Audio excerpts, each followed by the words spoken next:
For Bharatanatyam practitioners across the world, the compositions of the 19th century Tanjore Quartet remain a cornerstone of the performance repertoire to this day.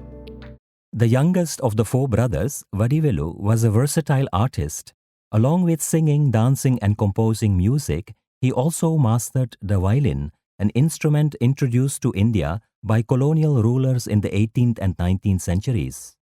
After leaving the Tanjore court, Vadivelu was appointed court Vidwan by Maharajah Swati Tirunal of Travancore. Vadivelu's efforts to establish the violin as a key part of Carnatic music were deeply appreciated by the Maharaja.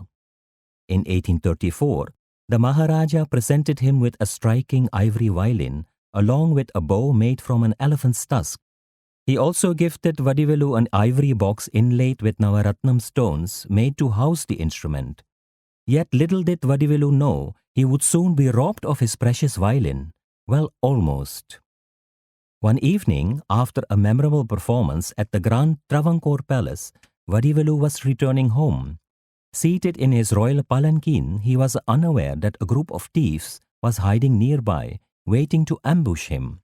As the ambush unfolded, the terrified palanquin bearers fled in all directions, leaving Vadivelu alone and vulnerable. Calm and composed, he chose not to resist. Instead, he quietly offered the robbers his gold and pearl ornaments, hoping to avoid violence. But then, something else caught their attention: the ivory violin box Vadivelu was carrying.